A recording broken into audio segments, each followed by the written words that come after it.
Notes book IAS आपकी सफलता है हमारा मिशन। Hello friends, welcome to the notes book IAS. मेरा नाम है डॉली और हम करंट पढ़ रहे हैं। करंट में हम देखेंगे जिस तरह जो ट्रम्प है टैरिफ पे टैरिफ लगाए जा रहे हैं, तो यहाँ पे जो हमारे एस जयशंकर साहब जी थे प्रेस कॉन्फ्रेंस कर रहे थे, तो वहाँ पे उनसे पूछा गया, तो प्रेस कॉन्फ्रेंस में उन्होंने जवाब दिया कि हम यूएस से या यूरोपियन यूनियन से नहीं कहते हैं कि आप आइए हमारे साथ ट्रेड करिए। वो उनकी अपनी मर्जी, अगर वो चाहें तो ट्रेड करें, ना चाहें तो ना करें। तो यही पूरा मैटर है। देखेंगे, इंडिया पसंद नहीं है तो मत खरीदो, जयशंकर का ट्रंप को कब करारा जवाब।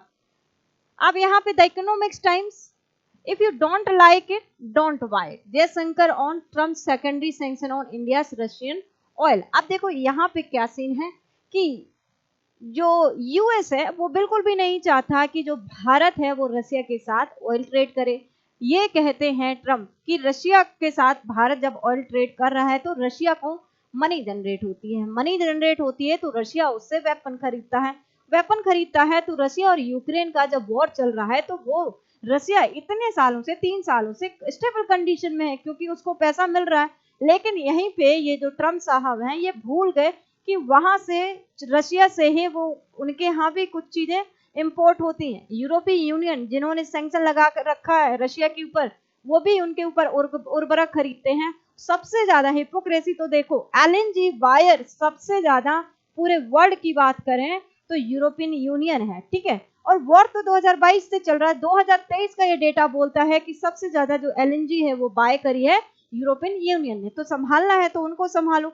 तो यहाँ पे इंडिया में जो नायरा हो गई, जो रिलायंस हो गई, वो क्या करते हैं, रॉ ऑयल आता है, क्रूड ऑयल आता है रशिया से, फिर यहाँ से प्रोसेस्ड होता है, फिर यहाँ के मार्केट से यूएस के मार्केट में जाता है, यूरोपियन यूनियन के मार्केट में जाता है। अब यूरोपियन यूनियन के लोग चाहते हैं, डिमांड करते हैं, तभी तो भेजा जाता है। अगर यूएस के लोग चाह रहे हैं, डिमांड कर रहे हैं, तभी तो भेज रहे हैं, अपनी मर्जी से तो भेज नहीं रहे हैं कि आओ भाई लेके चले जाओ।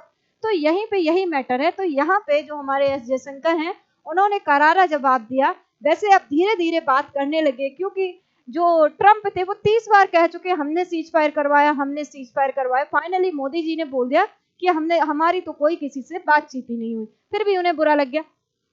तो यहाँ पे जयशंकर ने सीधा सीधा जवाब दे दिया कि भाई अगर आपको नहीं सही लगता तो डोंट बाय इट।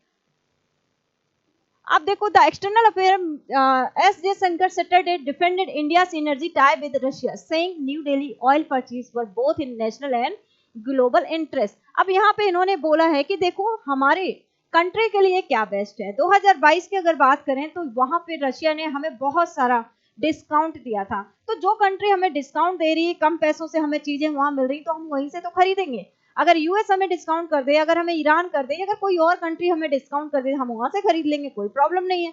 तो यहाँ पे उन्होंने एस जयशंकर ने यही बोला है कि नेशन हित पहला है। अगर हमें लंदन देगा हम उनसे खरीद लेंगे, अगर ईरान देगा हम उनसे खरीद लेंगे, नेशन फर्स्ट है। अब क्या किया है कि रशिया ने 2024 में थोड़ा सा डिस्काउंट है वो कम कर दिया है, इसलिए अब हम सिर्फ वहां से 30-35% ही खरीदते हैं। नहीं, उसके पहले जब वो हमें ज्यादा डिस्काउंट देता था तो हम 40-45% प्लस खरीदते थे वहां से ऑयल।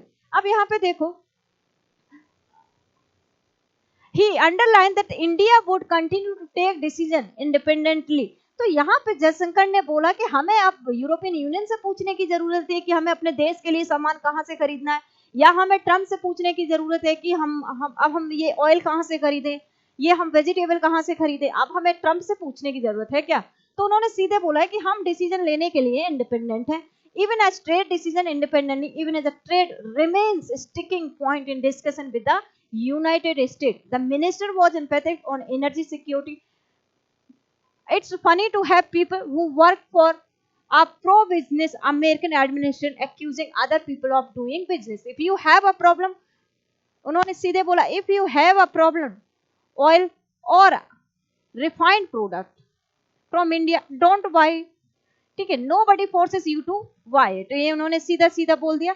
वहीं पे Russian crude oil 2000 oil prices surged, there was a global concern in 2020, there was a deep nervousness on the international level due to oil prices going up. The time it was said that if India want to buy Russian oil, let them, because that would subsidize prices। देखो यहाँ पे जब 2022 ने India में oil खरीदना शुरू कर दिया था, तब भी यहाँ ट्रम्प को पता था, तब भी बोला कि यहाँ से क्योंकि प्राइस राइज हो गए थे तो कोई अगर खरीदना चाहता है तो खरीदो। अब यहाँ पे इंडिया क्या कर रहा था, जो क्रूड ऑयल लिया तो नायरा हो गया, रिलायंस हो गया, और भी बहुत सारी जो हमारी जो कंपनीज हैं वहाँ प्रोसेस करती थी फिर बेचती थी। फिर यूरोपियन, क्योंकि क्या है कि प्रोसेस करने की जो टेक्निक है वो हर देश के पास अवेलेबल नहीं, इसलिए यहाँ से एक्सपोर्ट किया जाता था। ऑलराइट, अब if you don't like it, don't buy it. That wasn't directed toward India, but rather aims at the US responding to criticism and sanction imposed on India over energy tie with Russia. तो यहाँ पे US क्या बोला है, इसके चक्कर में तो 25% का टैरिफ लगा दिया कि यूएस नहीं चाहता रशिया से ऑयल खरीद। अब 27 से, कल 27 आने वाली है, फिर 50% टैरिफ हो जाए। यहाँ तक बोल दिया यूएस ने इंडिया को कि हम आप पे सैंक्शन भी लगा देंगे। Jaishankar emphasized that India makes decisions based on its own national interest, won't bow to external pressure in doing so. What did Jaishankar actually say? क्या बोला है उन्होंने? At the Economics Times World Leader Forum, he defended India's continued import of Russian oil, describing them as both nationally necessary and globally stabilized. We are buying oil to stabilize the oil prices. Yes, it is in our national interest, but it is also a global interest. देखो India अगर उस time नहीं oil खरीदता तो यहाँ पे थोड़ा मुश्किल हो जाएगा, ग्लोबल प्राइस बहुत ज्यादा हाई हो जाते हैं। Then he deliver the much publicised line, if you have a problem buying oil और refined products from India, don't buy it, nobody force you to buy it. ये जयशंकर ने सीधा सीधा बोला है, ठीक है। अब यहाँ पे the immediate trigger news US tariff and sanction talk, the United state already 25% लगा दिया, अब 27 अगस्त से 50% लग ही जाएगा। तो US treasury secretary Scott Bessent ने ये बोला कि इंडिया को क्रिटिसाइज किया कि जो भी प्रोसेस्ड जो भी ऑयल होता है फिर उसके बाद इंडिया जब यूएस भेजता है या यूरोपियन यूनियन भेजता है, यूरोप में भेजता है, तो वहां से बहुत मुनाफा कमाता है, बहुत पैसा कमाता है, ठीक है। तो यहाँ पे he noted that Russia share of India's crude import he surged around 42% compared to less 1% before the war। तो उन्होंने बोला कि वॉर के पहले 1% ही था, अब बिफोर के वॉर बाद क्या हो गया, 42% हो गया। अब why India keeps buying Russian oil, देखेंगे India's rationale for Russian oil purchase, energy security and inflation control। तो India's import nearly 85% of its crude oil, यहाँ पे डिस्काउंटेड, रशिया ने हैवी डिस्काउंट दिया था इसलिए हमने खूब यहाँ से क्रूड ऑयल खरीदा था। Import bill help contain inflation and argument Delhi has consistently advanced since 2020। अब स्ट्रेटेजी ऑटोनॉमी की बात करें तो India maintain that it would not outsource its energy policy, it seeks to balance relation with both Washington and Moscow while avoiding direct alignment with Western sanction। अब यहाँ पे देखो why India keep buying Russian oil, refining hub economies। हाँ, India के पास जो नायरा हो गई, रिलायंस हो गई, तो यहाँ पे इनके पास टेक्नोलॉजी है, तो यहाँ पे जो ऑयल आता है वहां पे प्रोसेस्ड होता है फिर बेचा जाता है, ठीक है। तो India's refinery such as Reliance हो गए, Nayara energy are well equipped to handle heavy and mediums और Russian crudes. This enable them to export refined fuel हो गया, डीजल हो गया, और aviation fuel, gasoline, even sanction countries earning margin from the arbitrage. अब the refined products angle and why Jaishankar line sting, इनके बारे में देखो। Western sanction rely on G7 EU price cap architecture. अब देखो यहाँ पे हुआ क्या कि अब यूरोपियन यूनियन ने क्या सैंक्शन लगा, अब इंडिया के ऊपर क्या बोल दिया कि एक प्राइस टैग है, तो एक प्राइस कैप लगाया, जैसे 62 पर बिलियन डॉलर, इससे ज्यादा नहीं खरीद, इससे कम रेट पे रशिया से ऑयल नहीं खरीदते। तो इंडिया ने कहा ठीक है, टर्म एंड कंडीशन मान ली कि नहीं खरीदेंगे, उस पे खरीद। अब इनको ये भी राश नहीं आया, अब इन्होंने क्या कर दिया, अब फिर दोबारा प्राइस कैप लेके आ गए, फिर 47 रख दिया कि अब इससे नीचे रशिया से आप ऑयल नहीं खरीदोगी, ठीक है। तो यहीं पे है shipping insurance from G7 entities is permitted if Russian oil is sold below cap, originally $60 billion December। India isn't is the coalition, it can legally buy Russia crude, refine and export fuel that are Indian origin। फिर उन्होंने बोला दोबारा price cap लगा दी कि आप इससे ज्यादा नहीं खरीदोगे, तो इंडिया ने तब भी मान ली, कोई दिक्कत नहीं हुई। लेकिन फिर भी इनको पता नहीं अब क्या ही तकलीफ हो गई। अब the US argument versus India counter, US और इंडिया का देखो क्या है। अब यहाँ पे यूएस ने क्या बोला, India purchase boost Russia's revenue and war fighting capacity, ऐसा बोलता आ रहा है। ट्रम्प बोलते हैं Washington says India is arbitrating sanction and profiting. Senior White House बोलते हैं कि जितना भी क्रूड ऑयल प्रोसेस करता है यूरोपियन यूनियन में या तो फिर यूएस में बेचता है, तो इससे इंडिया को बहुत ज्यादा फायदा होता है। इंडिया रिस्पॉन्स देखो, hypocrisy charge Europe and US themselves buy fuels from India if they dislike Russian origin molecules refined in India, don't buy them. Not the biggest buyer, China buys more Russian crude oil, the European buy more Russian LNG, और India also buy more US oil than before. So why single India out? तो यहाँ पे European union भी खरीद रहा है और यहाँ पे चाइना भी खरीद रहा है, तो only India why? What's actually flowing where? आप देखेंगे India's Russia oil trade and refined fuel export, rising Russian share according to Reuters,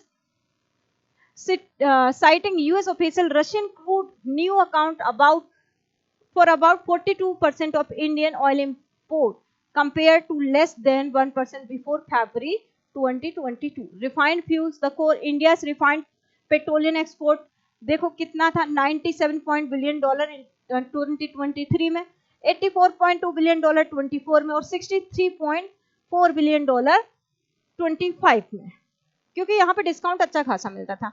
European dependency, despite sanction, Europe has at time emerge as a major buyer of Indian refined fuels importing hundred of thousands of barrels per day through 2024.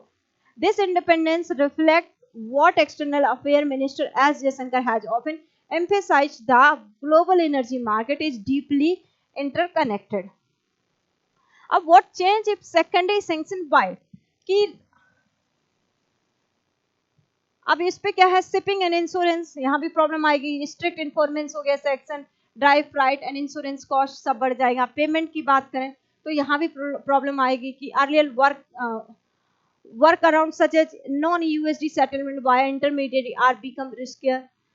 Price cap 2.0, a proposal lower floating US price cap combined with additionally US pressure could force Russia to offer deeper discount. Alternatively, it may route crude flows complicating supply security and affecting Indian refiner economies. तो ये problem आने वाली है। तो यहाँ पे इनसे question पूछा गया था कि एस जयशंकर से मीडिया ने पूछा था कि इन सब के बाद भी जो यूएस है उनके पाकिस्तान के साथ रिलेशन अच्छे हैं। तो यहाँ पे उन्होंने मुस्कुराते हुए जवाब दिया कि उनके जो रिलेशन है वो हिस्टोरिकल है, जैसे कि 26/11 की जब यहाँ पे घटना हुई थी, और फिर जो क्या बोलते हैं ओसामा बिन लादेन, वो भी कहाँ पाकिस्तान में भी पाया गया था। तो यहाँ पे उन्होंने क्रिटिक्स भी किया कि जो वो इसाकदार थे वो 2 बार व्हाइट हाउस जा चुके हैं, है ना। तो ongoing trade talk with US Jaishankar said negotiation are continue but India's position are firm.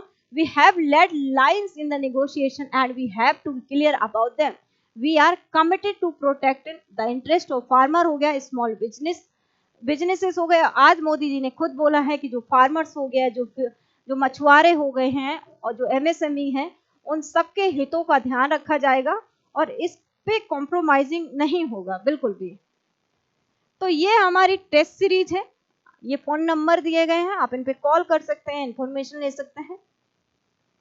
और ये हमारा नोट्स बुक का एप्लीकेशन है, आप इसको डाउनलोड करिए और यहाँ पे टेस्ट सीरीज है, आप उसको देखिए। So thank you very much for coming in this session, thank you.